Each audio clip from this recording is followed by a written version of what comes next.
en el Código Penal para la Ciudad de México, donde él se entera, si tuviéramos que aplicar este ordenamiento jurídico, definitivamente tendríamos que irnos al contenido del artículo 148 bis, donde la fracción primera, donde se define la expresión razones de género, diría lo siguiente: la víctima presente signos de violencia sexual de cualquier tipo. Parece que no es el caso. Fracción 2. A la víctima se le hayan infligido lesiones infamantes, degradantes o mutilaciones previas o posteriores a la privación de la vida o actos de necrofilia. Parece que tampoco es el caso. 3. Existen antecedentes o datos que establezcan que el sujeto activo ha cometido amenazas, acoso, violencia, lesiones o cualquier otro tipo de violencia en el ámbito familiar, laboral o escolar de la víctima. 4.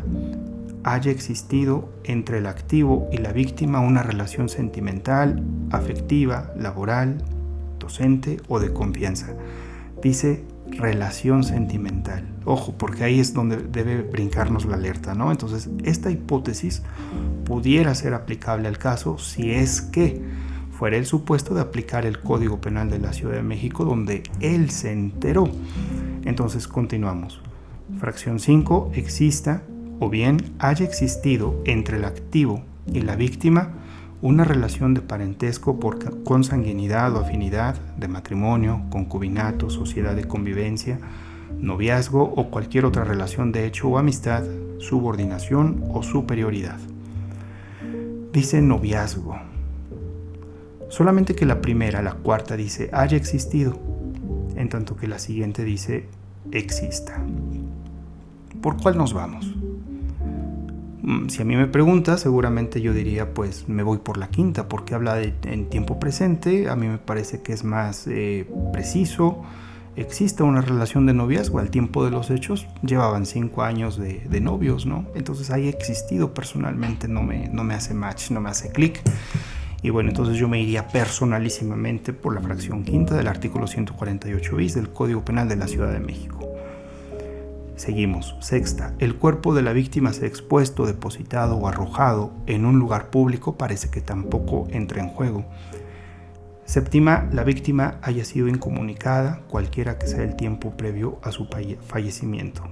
Tampoco. Octava. La víctima se haya encontrado en un estado de indefensión, entendiéndose como la situación de desprotección real o incapacidad que imposibilite su defensa. Parece que tampoco.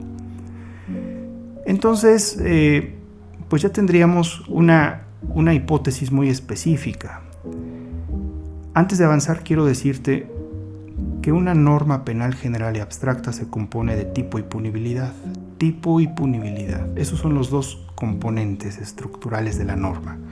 Tú sabes perfectamente si ya estudias o si estás terminando la carrera, si ya litigas y trabajas. Tú sabes perfectamente que un tipo penal pues es la descripción concreta de la conducta prohibida realizada por el legislador. Y también sabes que la punibilidad es aquella dada por el legislador dentro de una norma penal y que generalmente está dada en mínimos y máximos. Entonces, cuando tú juntas estas dos categorías, tanto el tipo como la punibilidad, vas a tener como consecuencia frente a ti una norma penal general y abstracta aplicable a un caso individualmente considerado. De manera que, para aterrizar este lenguaje como manera de ecuación en el caso particular, entonces tendríamos una norma penal general y abstracta si se compone del artículo 148 bis fracción quinta, porque es la casuística, es la hipótesis que aplicaría en el particular caso. ¿Y qué falta? La punibilidad. La punibilidad. Jamás se nos olvide, es muy importante establecer la punibilidad, de manera que cuando asociamos al 148 bis fracción quinta el 148 bis párrafo tercero que atañe a la punibilidad, eso quiere decir que entonces ya tenemos como consecuencia una norma penal general y abstracta que aplica en nuestro caso individualmente considerado. Esta es una de las pequeñas aportaciones que vengo a regalarte. Probablemente vengo a darte una o dos y esta es una de ellas. Entonces no se nos olvide, para realizar nuestro trabajo como litigantes, como defensores, asesores jurídicos victimales, como ministerios públicos, como órganos jurisdiccionales, jamás se nos tiene que pasar de la vista el contenido, el significado ecuacional de una norma penal general y abstracta. Es aquella que se compone de tipo y punibilidad. Si falta cualquiera de estos dos ingredientes, vas a tener todo excepto una norma, y lo más seguro es que te equivoques en el actuar jurisdiccional o como defensa, como Ministerio Público, que sería lo peor, como asesor jurídico victimal, que tienes prácticamente que revisar el trabajo del Ministerio Público, etc. Pues bien, avanzando, fíjate, tenemos el artículo 17, fracción primera, que se refiere a la consumación instantánea. Consumación instantánea. Y recuérdate que siempre debes preguntarte, antes de avanzar, ¿cuál es la punibilidad? ¿Cuál es la punibilidad? ¿Cuál es la punibilidad? De manera que en el caso particular, la consumación instantánea para la Ciudad de México no tiene una punibilidad asociada. Entonces eso nos permite avanzar. ¿Qué más? 26, fracción primera, esa es la autoría directa, que nos debemos preguntar cuál es la punibilidad asociada. En el caso particular no hay una punibilidad asociada, esto nos permite avanzar. Tenemos el artículo 18, párrafo segundo, que es el dolo directo. ¿Tiene una punibilidad asociada? No tiene una punibilidad asociada. Eso quiere decir que nos estaríamos quedando con los dispositivos que tú ves en la pantalla, que se refieren a un tipo y las punibilidades específicas, ¿de acuerdo? De los cuales solamente un concepto, que es el asociado al tipo penal, el que está relacionado, emparentado con una punibilidad, con un marco de punibilidad. A lo mejor tú me digas, dame un ejemplo, no sé, de un tipo de consumación en el que haya asociado un margen de punibilidad diferente. Entonces yo diría, pues probablemente la tentativa. La tentativa en Puebla se castiga hasta las 2/3 partes. 2/3 partes. Eso quiere decir que habría una punibilidad asociada. Y eso hay que establecerlo. ¿De acuerdo? Avanzando. De acuerdo con todo esto, si tuviéramos que aplicar el Código Penal de la Ciudad de México, donde él se enteró, entonces tendríamos que generar el siguiente título de imputación. Feminicidio en su vertiente de que existe noviazgo consumado instantáneamente por el autor directo en forma de acción dolosa, donde desde luego los artículos aplicables al caso serían los ya mencionados. Pero ¿qué pasa si queremos aplicar el Código Penal Federal en donde él reservó? Definitivamente tendríamos entonces que invocar de entrada el artículo 325, fracción primera. La víctima presente signos de violencia, parece que no. A la víctima se le hayan infligido lesiones o mutilaciones, parece que no. Existen antecedentes o datos de cualquier tipo de violencia, parece que tampoco. Haya existido entre el activo y la víctima relación sentimental, probablemente ese sí. ¿Existan datos que establezcan hubo amenazas? Parece que no. ¿La víctima haya sido incomunicada? Parece que tampoco. ¿El cuerpo de la víctima se ha expuesto? Tampoco. Entonces, con esos datos ya sabemos que la norma penal general y abstracta, que nunca se te tiene que olvidar sus componentes, que son tipo y punibilidad, con esto en mente, bueno, vamos a armar nuestra configuración normativa, que no es otra cosa más que el conjunto de artículos o numerales de ley que entran en juego en un caso individualmente considerado. Al efecto, el relativo al tipo penal sería el 325, fracción cuarta, el relativo a la punibilidad del 325, párrafo segundo. ¿Me explico? O sea, dejemos de invocar los artículos previsto y sancionado en un solo artículo y ahí que el juez se haga bolas, ¿no? O sea, tenemos que ser específicos. 325 cuarta, porque ahí está el tipo, ahí está la descripción concreta de la conducta prohibida, coma, 325 párrafo 2, que ahí está la punibilidad, ¿sale? El marco de penalidad establecido por el legislador. Avanzamos. Artículo 7, párrafo 3, fracción 1, que se refiere a la consumación instantánea. Antes de avanzar, nos vamos a preguntar sobre la punibilidad, en efecto. ¿Hay una punibilidad asociada a la consumación en el Código Penal Federal? No. Avanzamos. Artículo 13, fracción 1, autoría directa. Nos preguntamos sobre la punibilidad. ¿Hay una? No hay una asociada. Después seguimos con el artículo 9, párrafo primero, que es dolo directo. ¿Hay una punibilidad asociada? Tampoco la hay. Perfecto. El título de imputación con todos estos datos en mente sería feminicidio en su vertiente de que haya existido una relación sentimental consumada instantáneamente por el autor directo en forma de acción dolosa. Con esto en mente, tú puedes perfectamente facilitar tu trabajo si eres fiscal o ayudarle al fiscal si es que eres asesor jurídico victimal. Si eres defensor, sabes perfectamente cuáles numerales tendría que estar invocando la fiscalía con mérito de la imputación generada a tu representado. Y si eres órgano jurisdiccional, desde luego que esto es bastante nutritivo, es muy útil, debes tenerlo en cuenta. Finalmente, en el Código Penal de Puebla, donde se realizan los hechos, tendríamos que estar aplicando el artículo 338. Dice que lo cometa por odio, parece que no, que el sujeto activo lo cometa por celos extremos. Ojo, celos extremos. Avanzamos. Cuando existan datos que establezcan en la víctima lesiones, mutilaciones, parece que no. Avanzamos. Existen antecedentes, datos de violencia familiar, no. Esa está derogada. Sexta. Hay existido entre el activo y la víctima una relación sentimental. Una relación sentimental. Ok, vamos a considerarla. Existan datos que establezcan hubo amenazas, no. La víctima haya sido incomunicada, el cuerpo de la víctima fue expuesto, la víctima tenga parentesco, no. Perfecto. Si tomamos aquella fracción como la aplicable en el caso, porque así se decidió, tenemos siempre la misma fórmula. O sea, date cuenta que con esto te quiero decir que no importa dónde estés, Chihuahua, Veracruz, Coahuila, Tabasco, no importa. Esta fórmula aplica en todos lados y te va a ayudar a depurar tu trabajo y a ser más preciso en tu función jurisdiccional, ministerial, de asesoría jurídico-victimal, de defensoría, no importa, ¿de acuerdo? Entonces, incluso si enseñas derecho, esto podría ser bastante nutritivo. Entonces, la norma penal general y abstracta que se compone de tipo y punibilidad aplicable al caso sería el 338, fracción sexta, porque ahí está la hipótesis jurídica, ahí está el particular tipo penal que rige en la especie. El 325, párrafo segundo, es un numeral donde se contiene la punibilidad. Y avanzamos, el artículo 17, consumación instantánea, que nos preguntamos cuál sería la punibilidad. En el caso ya sabemos que no hay una punibilidad asociada. 21, fracción primera, autoría directa, ¿cuál sería la punibilidad? No hay una asociada. 13, que se refiere al dolo directo, ¿cuál sería la punibilidad? Tampoco hay una punibilidad asociada. Entonces el título de imputación con estos datos en mente quedaría de la siguiente manera: feminicidio en su vertiente de que haya existido una relación sentimental consumado instantáneamente por el autor directo en forma de acción dolosa. Perfecto.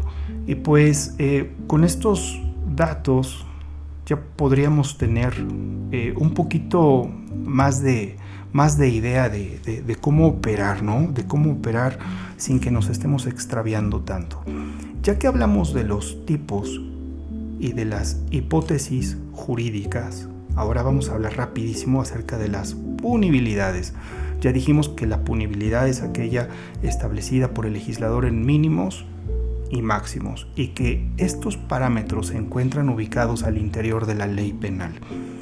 Entonces, si tuviéramos que estar aplicando en el caso particular el Código Penal de la Ciudad de México, donde el activo del delito se enteró de la infidelidad, entonces la punibilidad está dada de 35 a 70 años.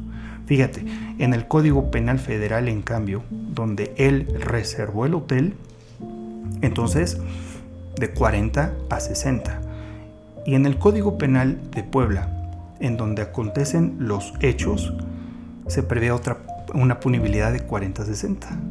No sé por qué nos parecemos mucho a la Federación, el Código de Puebla, ¿verdad? Vaya, parece que nos hicimos fans de pronto del Código Penal Federal, pero bueno, si se dan cuenta, incluso las hipótesis son casi las mismas, entonces la penalidad es idéntica, ¿no?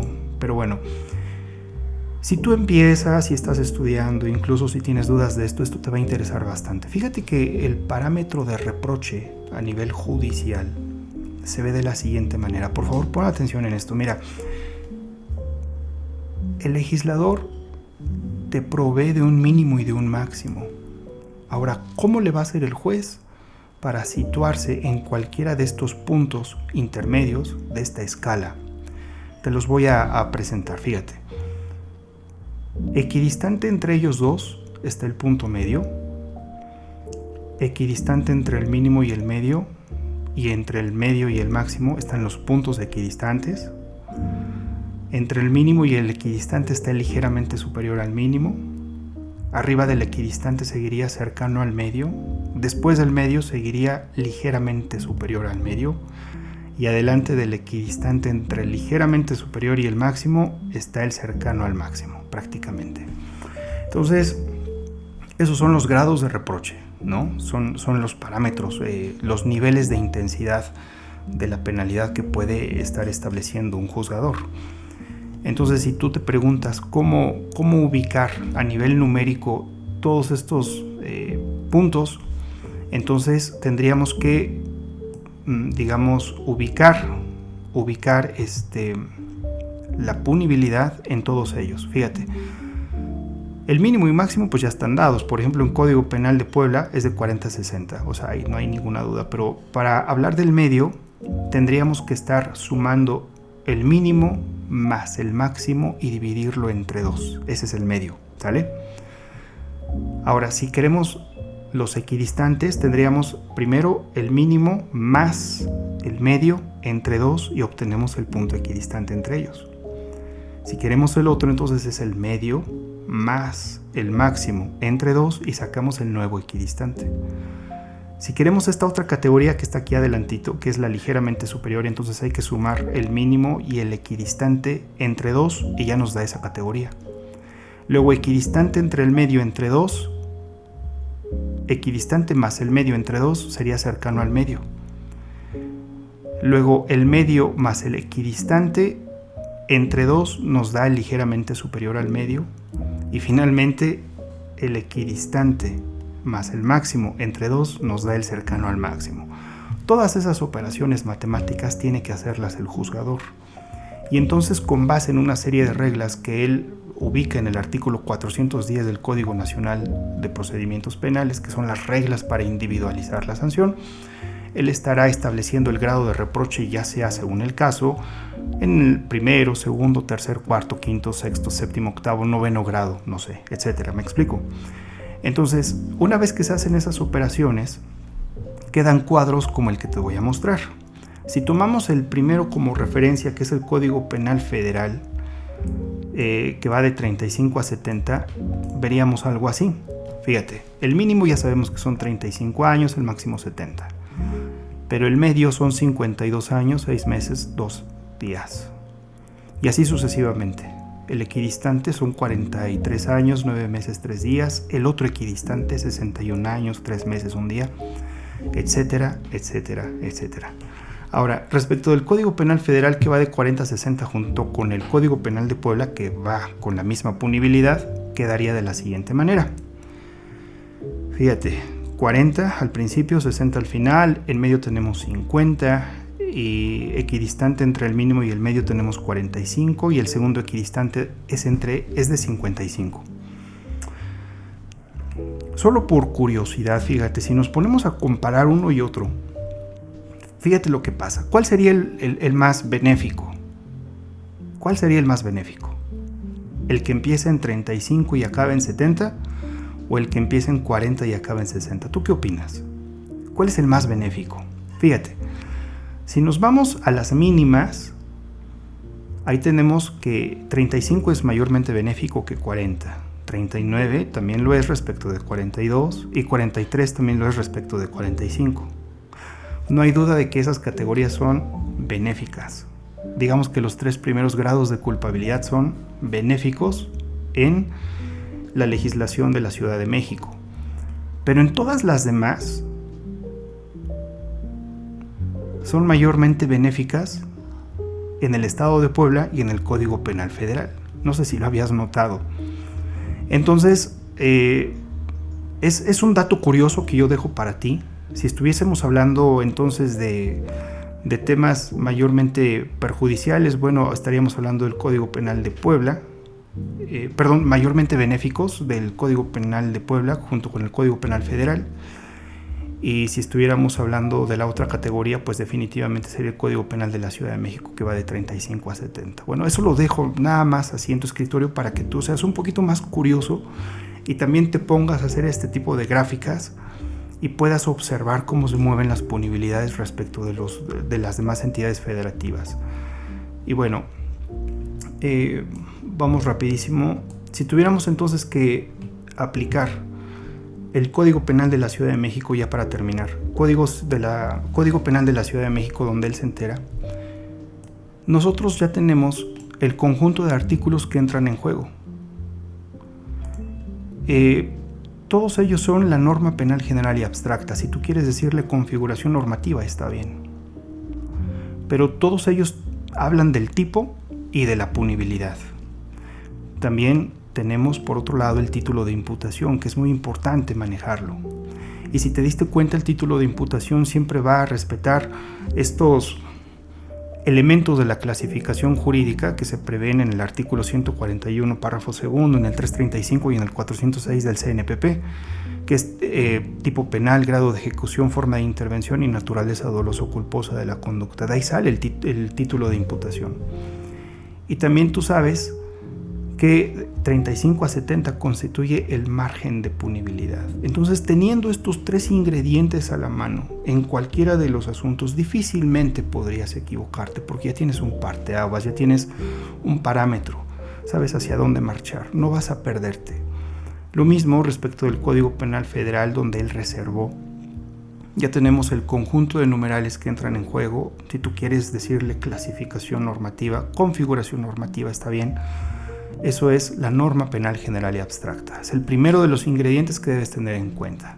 El segundo definitivamente es el título de imputación, que ya sabemos que sus variantes, sus componentes derivan de lo que es la clasificación jurídica prevista en los artículos 141, 335 y 406 del CNPP, que ya lo dijimos, y desde luego tu margen de punibilidad.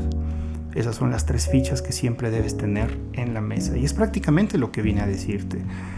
Código Penal de Puebla, donde acontecen los hechos, ya tienes los numerales, es tu norma penal general y abstracta, ya tienes tu título de imputación y tu marco de punibilidad. Son tus tres fichas que jamás debes de perder de referencia, siempre las debes de tener en cuenta. La conclusión definitivamente, pues haciendo reminiscencia a nuestra norma, a nuestro título de imputación, nuestro marco de punibilidad, siempre vamos a tener en cuenta que cada uno de ellos tiene componentes. Por ejemplo, la norma tiene un tipo y una punibilidad. El título de imputación deriva del Código Nacional de Procedimientos Penales, como ya lo demostramos, y el marco de punibilidad siempre te va a dar un parámetro de sanción de X a Y. Pues por mi parte eso fue todo. Yo voy a estar para ti con el micrófono abierto para que puedas formularme tus dudas con muchísimo gusto. Esto fue el tema feminicidio con letras y números, y también te voy a invitar a que me sigas en algunas de las redes sociales que tenemos, me mandes tus mensajes, tus dudas a mi WhatsApp, y con muchísimo gusto vamos a estar continuando la conversación. Entonces